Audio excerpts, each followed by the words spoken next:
prayer. Om Namo Bhagavate Vasudevaya. Om Namo Bhagavate Vasudevaya. Om Namo Bhagavate Vasudevaya.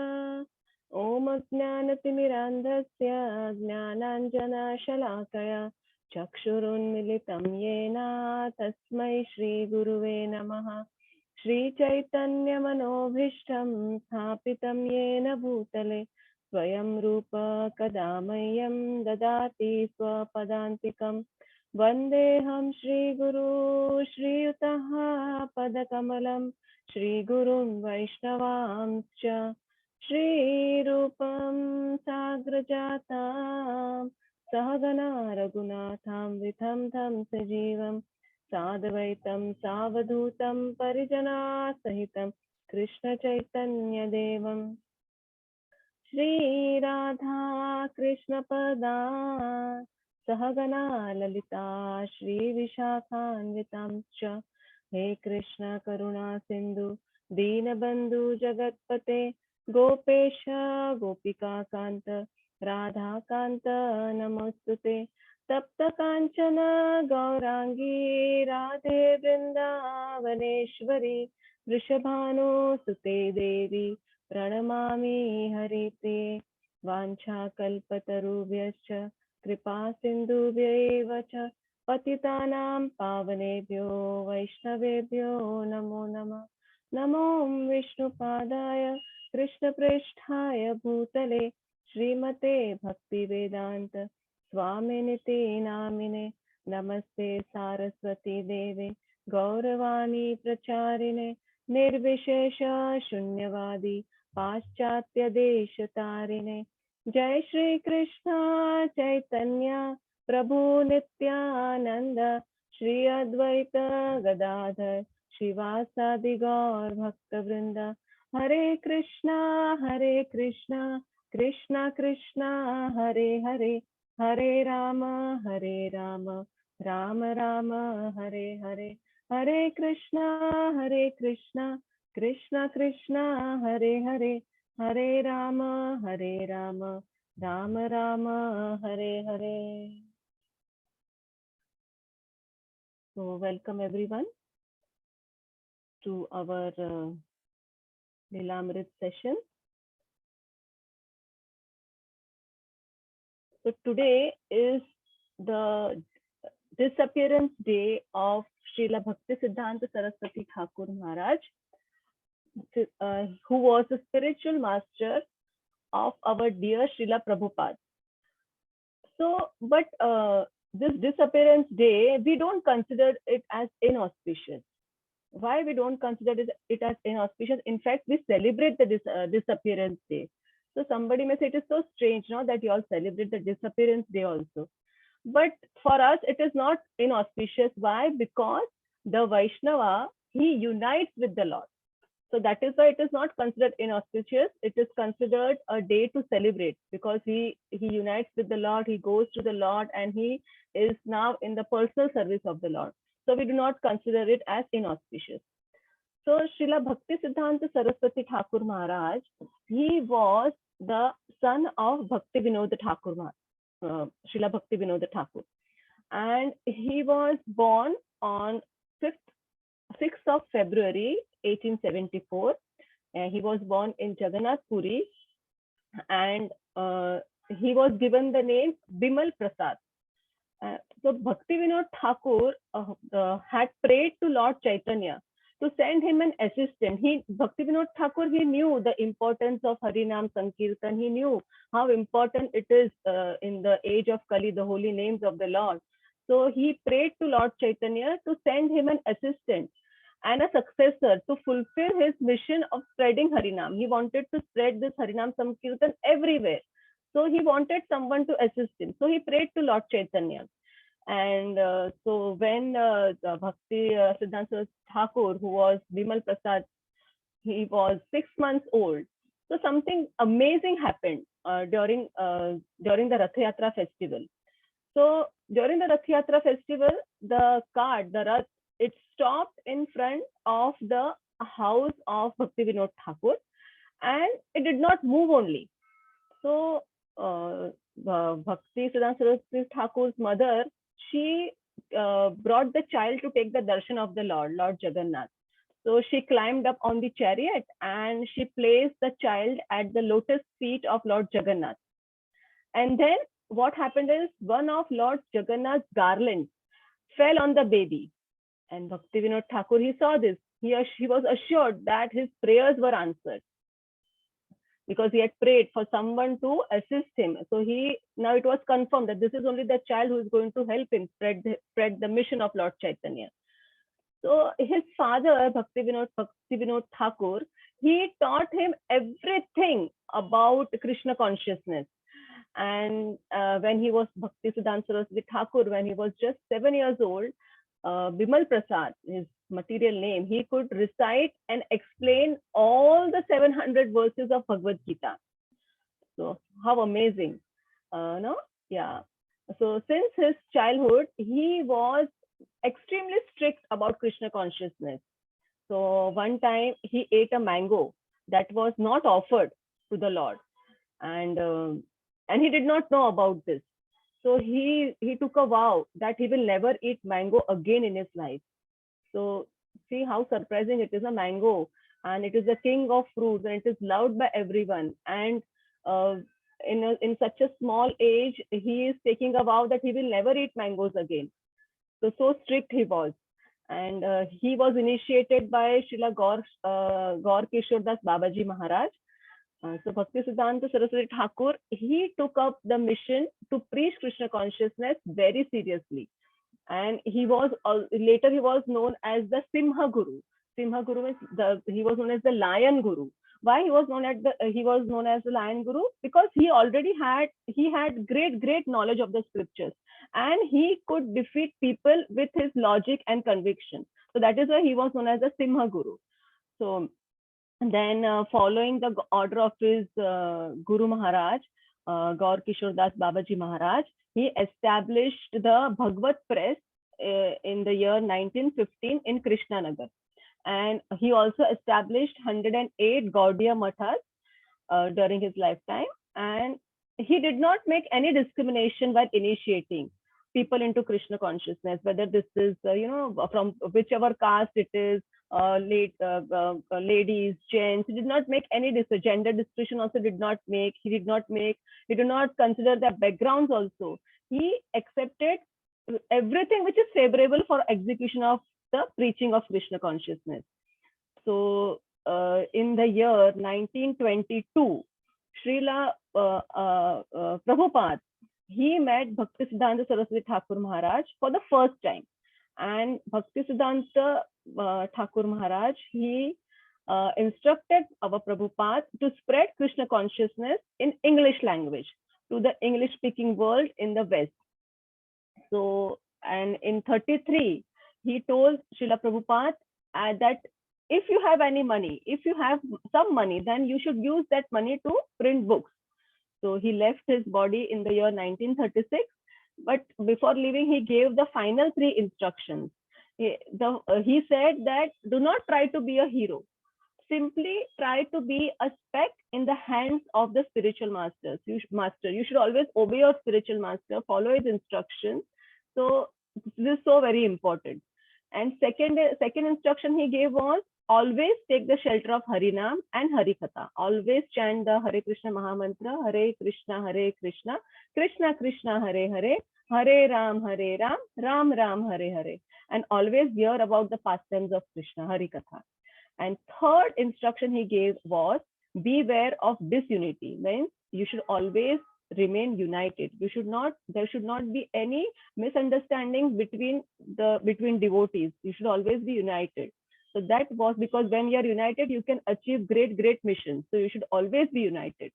So this were the 3 instructions which were given by Bhaktisiddhanta Saraswati Thakur Maharaj.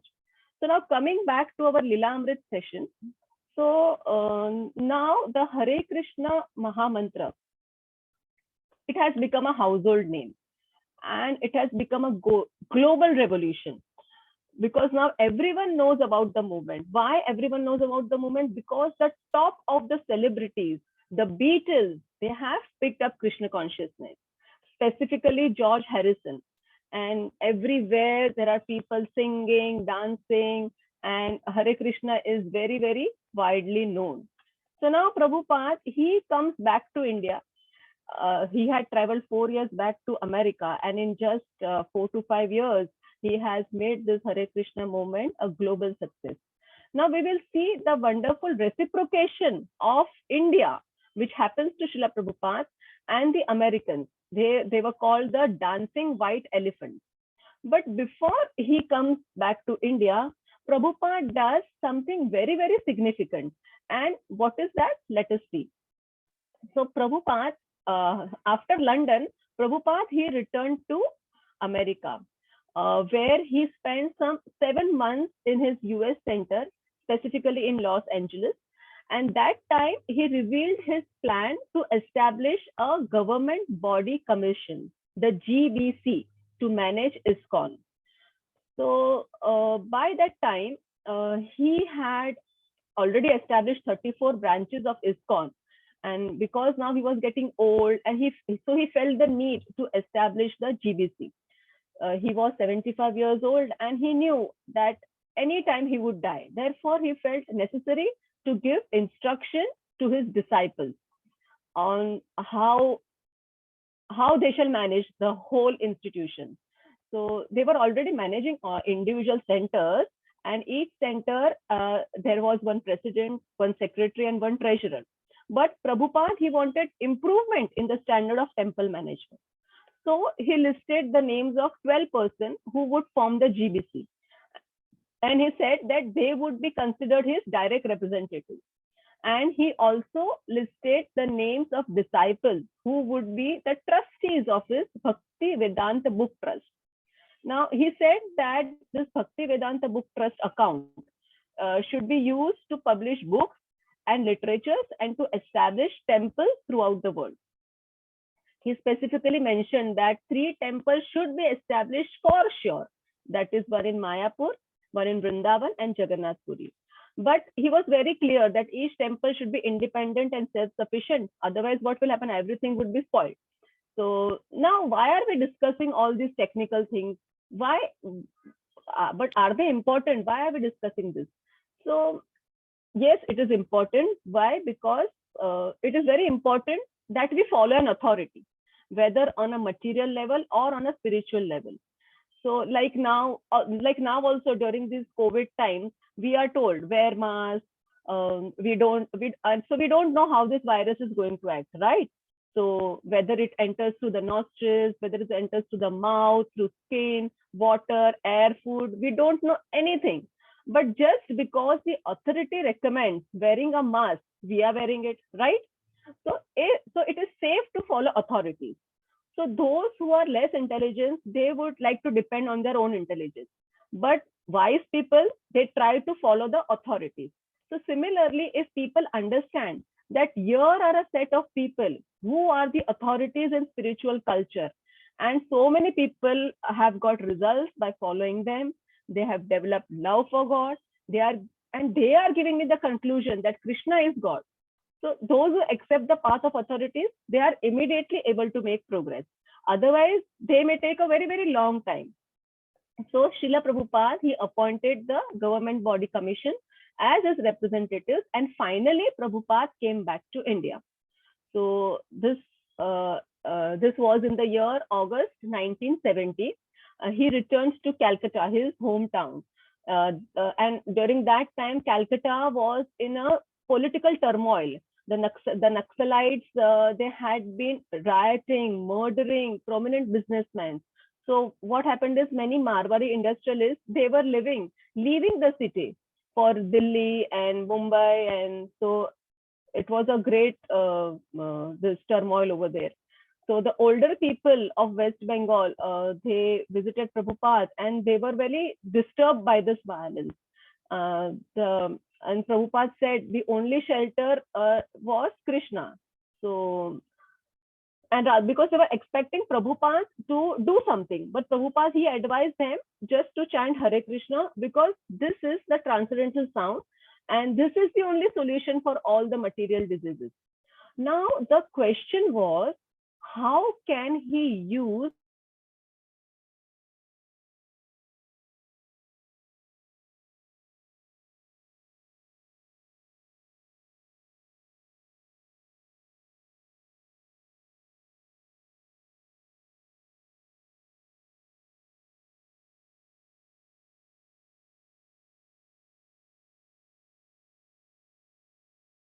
and the Sankirtan party, it was also getting a good response.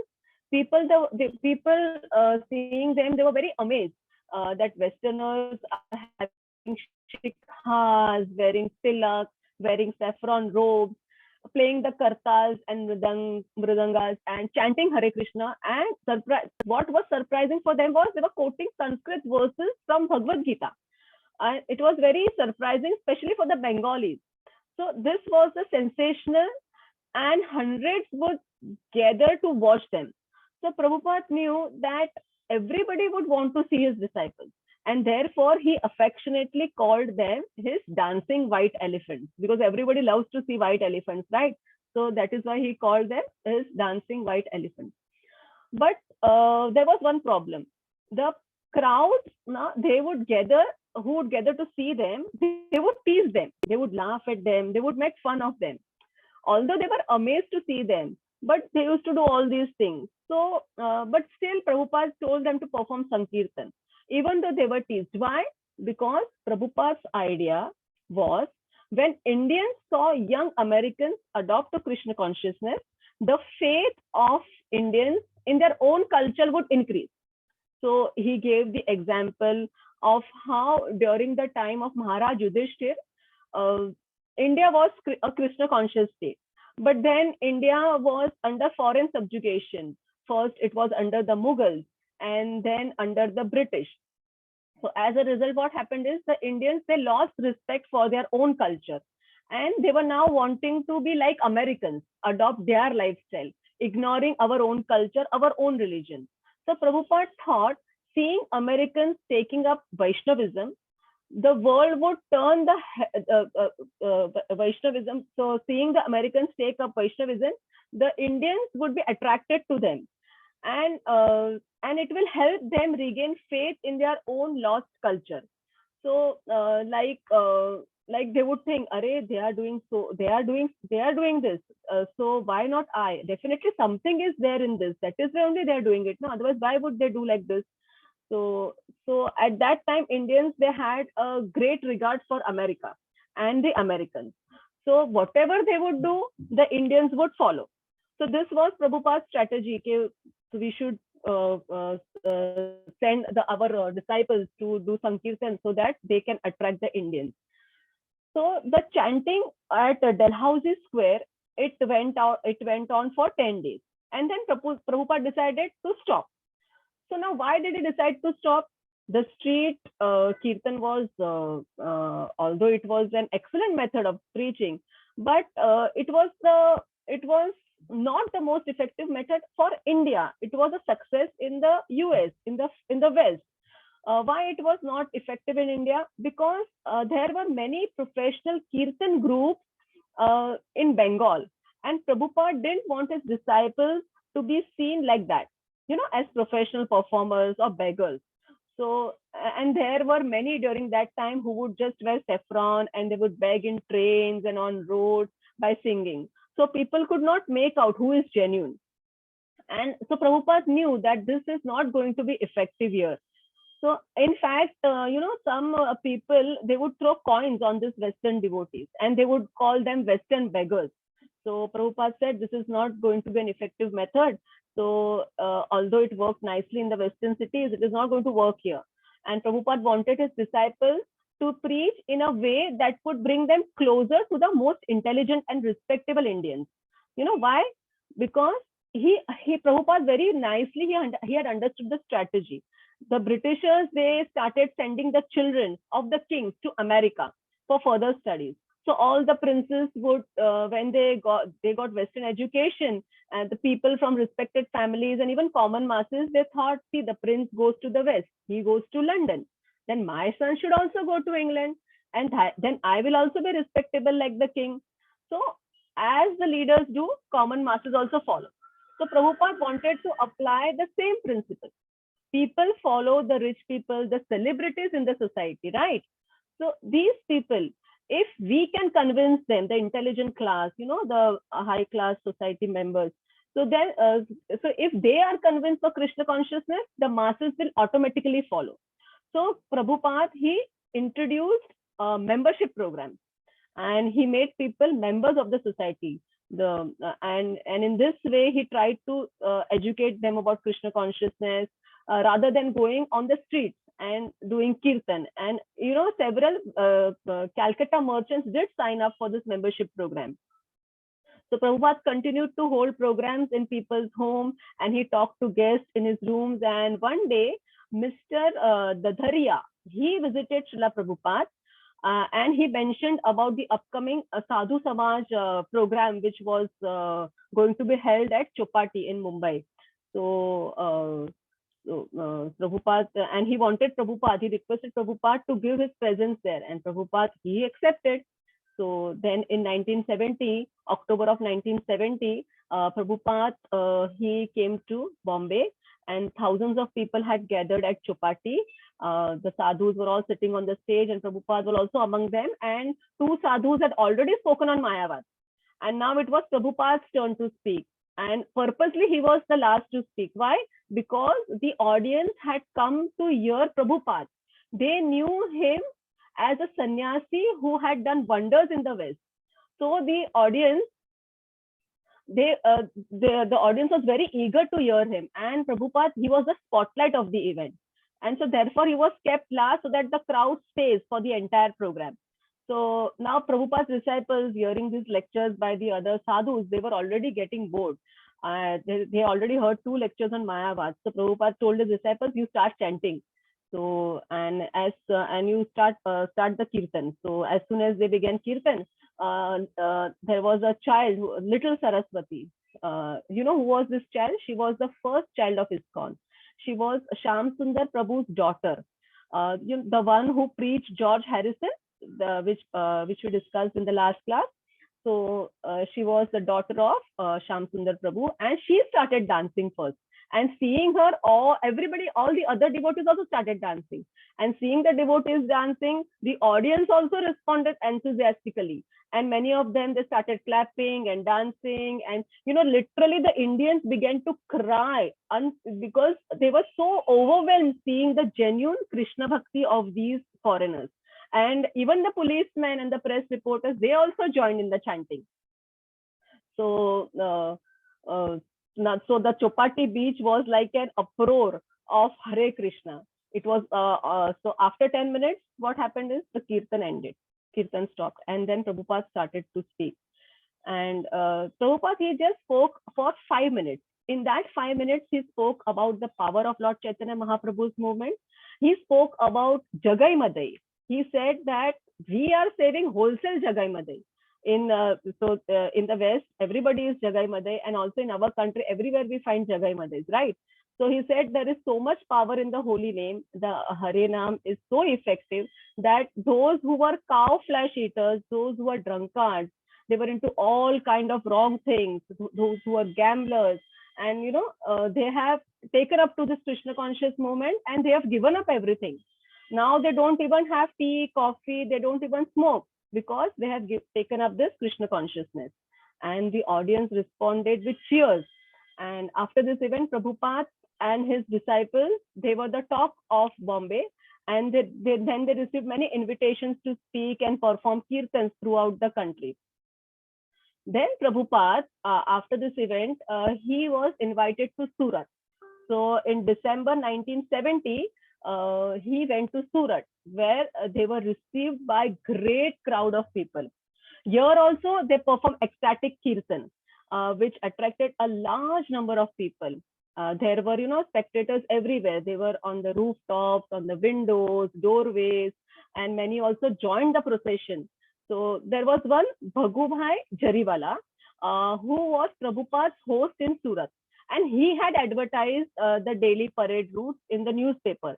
And the devotees, they were holding this Kirtan procession in various parts of the cities. Everything was put up in the newspaper.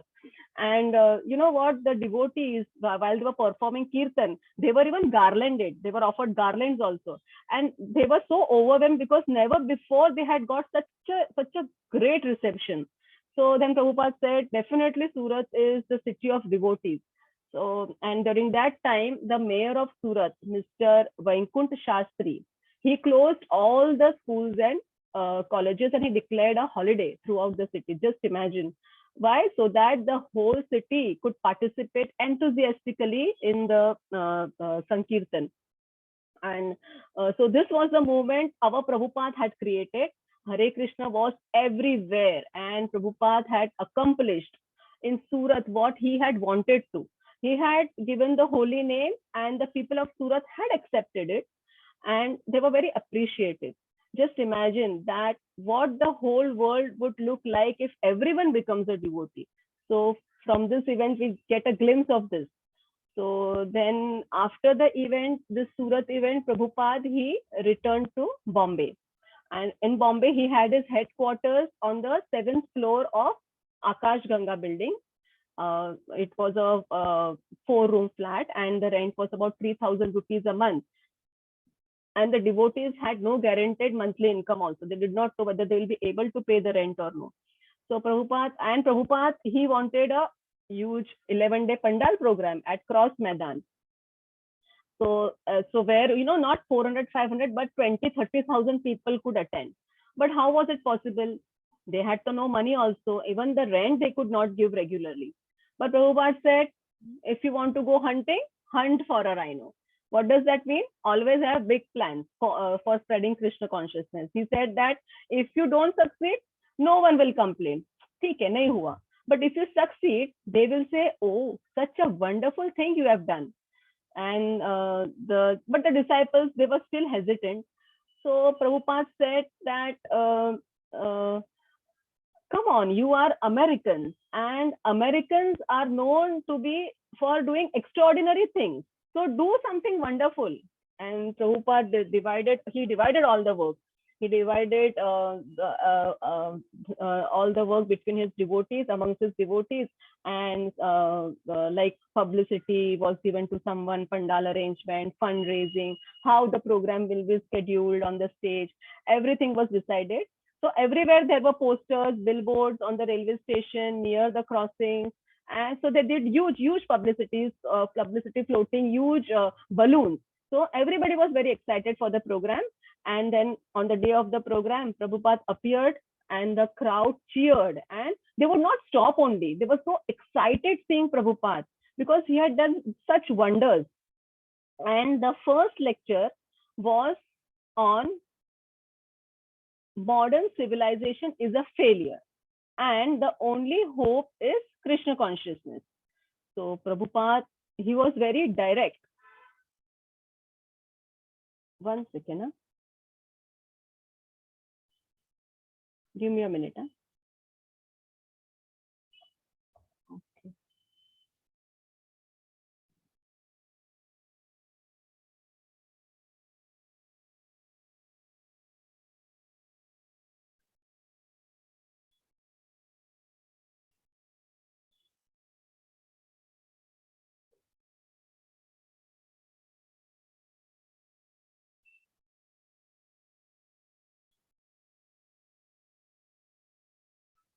Yeah. So the first lecture was modern civilization is a failure, and the only hope is Krishna consciousness. And Prabhupada was very direct. He said this is a failure. So and it is of no use wasting human life for temporary achievements. So, and every evening the Pandal program was packed with about 20,000, 30,000 people, and he would preach very strongly, emphasizing on following religious principles. He knew that these people, they are Hindus, but they're not following this principle. And Prabhupada was speaking very powerfully, very boldly, without compromise. And many people, they did not like it, and some even went away. But Prabhupada did not worry. because whether people are increasing a number or reducing in number, he was not worried at all. He preached very, very boldly. Then they were shown the pictures of Jagannath Rath Yatra at San Francisco. And then Prabhupada announced that he will also hold a Rath Yatra here, and everyone cheered. And day after day, the Bombay Pandal program was a huge success, and it was the biggest event in Bombay. Now, Prabhupada, he was planning another world tour. As we all know, Prabhupada toured the entire world 12 times in a short span of a decade. So Prabhupada, he had sent some of his disciples to Australia and Malaysia, and now he wanted to visit them. So on 9th May in the year 1971, he went to Sydney. So first, Prabhupada, he sent a telegram that I am coming. And the Sydney devotees, they were not ready for Prabhupada. They were not ready because they were not trained also. No? So they said, how are we going to welcome Prabhupada and how are we going to host him? So then there was another telegram saying Prabhupada is not coming, but his representative, Balimardan Prabhu, will be coming. So devotees, they just took a small garland and they went to receive Balimardan Prabhu at the airport. But when they saw Prabhupada, they were flabbergasted. They said, "Oh my God!" And these devotees, they knew little of Krishna consciousness. So the devotees who had come to Australia, originally two devotees had come to Australia, Upendra and Balimardan Prabhu. They opened the center and they left. So they were the new devotees. They were not given any training, nothing. They left, opening the center. They just left, and then the entire temple was in the hands of inexperienced devotees. None of the Sydney devotees could, they could not lecture also. And the only book they had was Prabhupada's Bhagavad Gita, and they discussed that. But they had firm faith in Prabhupada. They accepted Prabhupada as a pure devotee who was directly in touch with God. And they accepted his book as truth. And moreover, they accepted Krishna as the Supreme Personality of Godhead. So what is the secret of success of spiritual life? This is the success. A person should have implicit faith in Krishna and should have equal faith in the spiritual master. So the devotees in Sydney, they did not know much. They did not know how to cook. They did not know how to lecture. They did not know how to worship the deities. But they knew Prabhupada wanted them to chant Hare Krishna publicly and distribute Back to Godhead magazines. And that they were doing daily, despite, they were arrested also for that, for doing kirtan on the streets. But still they continued with their kirtan. Sincerity they had. They only lacked training. And Prabhupada, so what did Prabhupada do is, Prabhupada, when he visited, he installed the deities of Radha and Krishna, and he named them Radha Gopinath. And he initiated everyone in the temple because he wanted Krishna consciousness to be established in Australia. So he just initiated everybody. He taught them deity worship, making garlands, making prasad, everything he taught. In that too, in less than a week. And after and in less than a week, he was leaving also. So he knew that the devotees, they were not up to the standard required for worshipping Radha Krishna. And he knew that he was taking a risk, entrusting them their worship. They were very new. But he knew that by the mercy of Lord Chaitanya, they would quickly become purified. And Prabhupada left. And he reached now Moscow. Prabhupada, initially also, he had tried to come to Russia as an official representative of India, but he was not given entrance, and he was not given any explanation also for that. So finally, after several attempts, he was given a tourist visa that granted him a short stay in Russia, but he was not allowed to lecture at Moscow University. Because wherever Prabhupada visited, the lectures only had been one of the reason, for wanting to visit some country. And here Prabhupada was not allowed only to meet the Russians. Russia was very strict during that time. It was a Soviet nation. So Prabhupada observed that, but he observed one thing, that the Russians, they are very austere. So they were not influenced by the Western cultures. They were very simple, clean, austere people. And so Prabhupada had a meeting with a Russian professor Dr. Kotowski. So Dr. Kotowski, he discussed philosophy. Prabhupada and Dr. Kotowski, they discussed philosophy, and he was a Soviet scholar of Hinduism, but his views were against our Vedic philosophy. So after 3 days, Prabhupada's mission in Moscow, it seemed finished. 3 days he continuously met, but it did not work. So meeting with the professor was over, but the government would not allow him to do anything else. It had not allowed him to bring his books also, and now he had been refused the opportunity to speak publicly also. During that time, foreigners were not allowed to talk with Russians. So now there was nowhere for him to go. He was just he could go only if he is accompanied by some tour guide.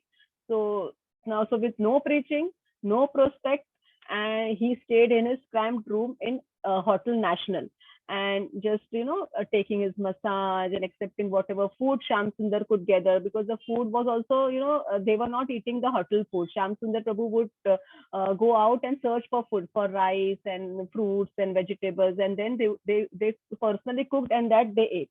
And he was just in his hotel room chanting Hare Krishna. So one day what happened is, one day two young men, one was the son of Indian diplomat who was stationed in Moscow, and his name was Narayan, and the other young man, other young Russian, his name was Ivan. They were loitering near Red Square when they saw Sham Sundar. So familiar with Sham Sundar's dress, Narayan, he stopped him and began talking with and he began talking with him. And Russian Ivan, he was listening. Although he knew little English, rather he did not know only English. So, but at least he was trying to understand. So Sham Sundar said that, why don't you come and meet my spiritual master? And the boys, they immediately agreed, and they accompanied Sham Sundar Prabhu to Hotel National. And Sham Sundar Prabhu, he entered and he offered obeisances before Prabhupada, dandavats before Prabhupada. And seeing this, Ivan was very fascinated. So, and then the three of them, they sat at Prabhupada's feet. And so Prabhupada, he spoke to Narayan first and asked his name, his father's occupation. So Narayan also liked Prabhupada, but Ivan was even more interested than Narayan. And Prabhupada began explaining to him the philosophy of Krishna consciousness. And Narayan helped by translating. So Ivan, with a lot of respect, he asked many questions to Srila Prabhupada, and Prabhupada answered all his questions, teaching as much basic information about Krishna consciousness that was possible in just that one sitting. And he explained the difference between spirit, soul, and the body. And he described the soul's eternal relationship with Krishna. He spoke of Bhagavad Gita, of his network of temples around the world, and of his young men and women disciples who were all participating in Bhakti Yoga. So in that one sitting, he gave so much knowledge to Ivan. And he also expressed his desire, Prabhupada expressed his desire to preach in Russia also. But because the government had put a lot of restriction, it was very difficult, to start preaching in Russia. They were not also able to sing and dance in the street. So, but then Prabhupada suggested that they could quietly, together, they could, in someone's house, they could start singing, start kirtan very quietly. So then Prabhupada himself, he very softly, he started, the kirtan. And after several hours, both Ivan and Narayan, they were really very impressed, but they had to go. So they said that, but we will return tomorrow, because that was the last day. Prabhupada had gone for 5 days to Russia. 3 days he had meeting with Professor Kotowski, and he had 2 days remaining now. So 1 day has gone. So then Ivan, he was very fond of the Beatles, and Prabhupada told him of his association with George Harrison and John Lennon, and Sham Sundar also, he gave him his own copy of Bhagavad Gita. And Prabhupada showed Ivan how to prepare chapatis, how to prepare rice, and he asked him to give up eating meat. And Ivan joyfully accepted. He said, yes, I won't eat meat. And he accepted chanting also. And he accepted the new way of eating everything. So Ivan was being trained. So after Prabhupada left, Ivan could continue on his own. Ivan also said that he would tell his friends about Krishna consciousness. And now with only 2 days left in Moscow, Prabhupada taught him as much as he could. So thus, seeing the sincere desire of Srila Prabhupada, Krishna only sent a boy who would be able to make an explosion of Krishna consciousness in Russia alone, alone. Not much training was given to him, and just 3 days, rather 2 days of meeting, and then the entire Russia. Now, so many devotees have come up in Russia. So these are the wonderful arrangements done by Krishna. So then Prabhupada left, and from there, now Prabhupada, he wanted to preach the Africans. But the biggest challenge was the language. So the Africans, they knew only one language, Swahili language. So Prabhupada's representative there was Brahmananda Swami, and he was already preaching the Indians over there. So Prabhupada said, no, the Africans are the proprietors. They are the natives. So we have to preach them. So you focus on, not on the Indians, you focus on the Africans. You are in Africa, so you have to preach the Africans. But then how to preach them? So they don't know English also. So Prabhupada said, don't worry. You don't teach them any philosophy. So Prabhupada, he took a place which was in the busiest of the streets, and then he told, now open the doors of the temple and start kirtan. And then Brahmananda Prabhu, as told by Prabhupada, he started doing kirtan. But he was very scared. Why? Because he had an experience of preaching in Turkey and in Pakistan. He went to Pakistan also to preach. And when they would sing the Hare Krishna Mahamantra, people would show them knives. They would spit on them. And it was so difficult over there. And here also, he was a little skeptical what to do. But then too, it was Prabhupada's, he had instructed that do kirtan, so he had to follow Prabhupada. So he never nobody disregarded Prabhupada. Whatever he said was done. So here also, so they opened the doors, and then they started doing kirtan. And then people, out of inquisitiveness, they started coming. And soon the temple was completely full. It was jam-packed, it was crowded. And everybody was smiling, and they were very amused to see what these people are singing and what they are doing. And the devotees, they were jumping and dancing. And so they were very amused to see all these things. Then Brahmananda Prabhu, he left the hall, and he went to the nearby house where Prabhupada was staying, and he told that Prabhupada, that the place is now filled with people. But he said, but you don't come. It is not necessary for you to come. We will manage. Prabhupada said, no, I will come. I must go. But he tried to discourage Prabhupada, Brahmananda Prabhu, but Prabhupada was adamant, and he came. So when Brahmanand, he came with Prabhupada, the hall was even more crowded. Now Prabhupada, he led the kirtan, and he lectured also. So although the audience, they did not understand English, they were unable to understand Prabhupada's lecture, but they were very respectful, and the kirtan they had loved. So nobody left when Prabhupada was speaking. Nobody left, although they were not understanding English. And Prabhupada had firm faith in the holy name. He had faith in Krishna Katha, that if anybody hears Krishna Katha, even though of another language, it is going to act. And Prabhupada told Brahmanand that this should be your agenda, offering Krishna consciousness to Africans, and the program should be very simple: distributing prasad, distributing free books, and chanting the Hare Krishna with drums and kartals. And then in this way, following this recommendation which Prabhupada told, they started doing kirtans very widely. And they also, there were many parks over there. So they went to the parks, like it happened in San Francisco and in Tompkins Square Park. They did kirtan, and many Africans would come and join. And they would dance. And some of them, they were so fascinated that they would also shave their heads and try to imitate the devotees. So in this way, they had a very nice response from the Africans. So now Prabhupada was establishing a solid footing of Krishna conscious movement in the West. So once he was in Los Angeles, and he was having a darshan of Sri Rukmani Dwarkadish ji in Los Angeles. And this is very confidential pastime. So Prabhupada explained to one of his intimate disciples. He said that literally, he was talking to Sri Rukmani Dwarkadish ji, and they told me that you go and develop preaching in India. So Prabhupada's understanding was that for India, my god brothers are already there, and there are so many temples also over there. So I will preach in the West only. But then Sri Rukmani Dwarkadish ji told that no, you go to India and you preach there. Prabhupada told the deities, but I want to develop this place. No, this is a very nice place that I have got here. So they said that you go to India and we will give you a better place than here. So and so afterwards, Prabhupada came to India, and then beautiful temples in Vrindavan and other centers, Mayapur and other centers came up later. And in this way, Prabhupada, he was directly able to converse with the deities.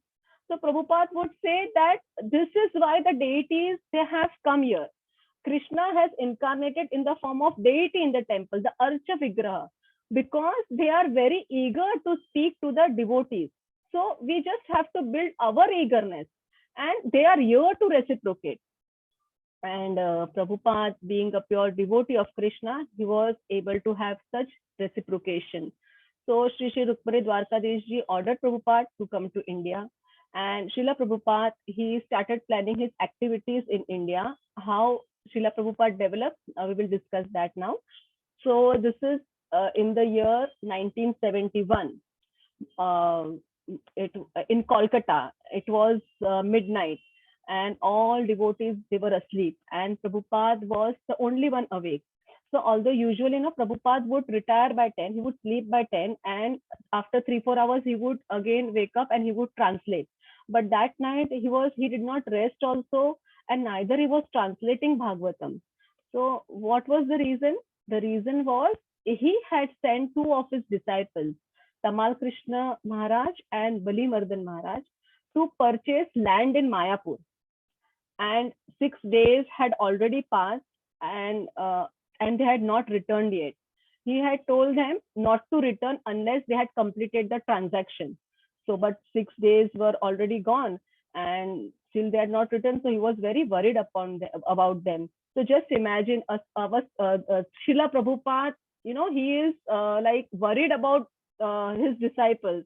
Such a great thing, right? We should meditate on our spiritual master, but the spiritual master here, the spiritual master is meditating on his devotees. What must be wrong with them? Why they have not come? So are they in some difficulties?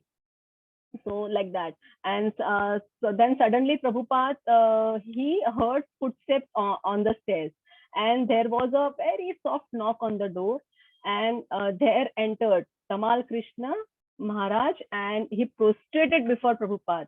So Prabhupada asked, what is the news? And Tamal Krishna said that the land is yours. And hearing this, Prabhupada was relieved. And soon after, Prabhupada, he made arrangements for the cornerstone laying ceremony, and he invited all the GBC members, all the temple presidents, secretaries, everyone was invited for the ceremony. And after the ceremony, the construction of the temple began. So this is how the construction of Mayapur temple started. So after Mayapur, Prabhupada decided to go to Vrindavan, and he came to Vrindavan, and this time he had come to Vrindavan to secure a land for ISKCON. So one devotee, he had a land in Raman Reti, and he wanted to have a Radha Krishna temple over there. So Raman Reti is a place where Krishna and Balram, they would play, they would enjoy in the sand with cows, and during that time it was still a forest.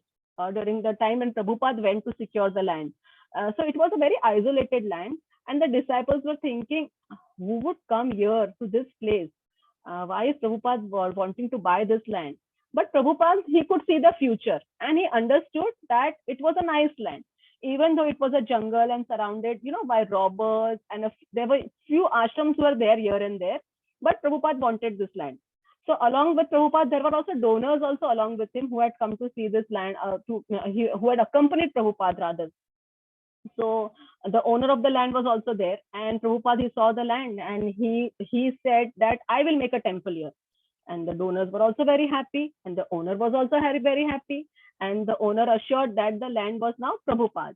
So in this way, the Krishna Balram temple was built in Vrindavan in this place, and now it is so famous. It is so very famous. Then Prabhupada, he came to Bombay. in the year 1971 only, in the month of November. And during this time, he acquired the Juhu property. Now, in those days, the site was, it was a kind of a swamp. It was it was very far from the city, and the devotees could not understand that why Prabhupada had chosen it for a temple. But Prabhupada had faith that it will happen. And he had to struggle for Juhu land. He had to struggle for many years. He was already in his mid 70s. He did not have money. He had only a few followers from the West who really didn't know much about the dealing situations in India. And he had to deal with so many things. The powerful parties trying to cheat him, exploit him, stop the progress. But Prabhupada, he had promised Radha Ras Bihari ji that he would build them a temple in Juhu. And the deities of Radha Ras Bihari ji, they were in a hut on this swampy land. And there were all over, there were mosquitoes and rats and snakes and so many other things. But even when everything seemed hopeless, Prabhupada had total faith. He said that I have made promise to Krishna, so I am going to fill this promise, and I'm so sure it will be fulfilled. Krishna will definitely help me. So now, how will Prabhupada complete the construction of the Juhu temple? We will see this in our next session. So so next Saturday we won't have a class because as it is Christmas, so many of y'all would be out. So we won't have a class on Saturday. So see you all on next Thursday. Thank you so much. Hare Krishna.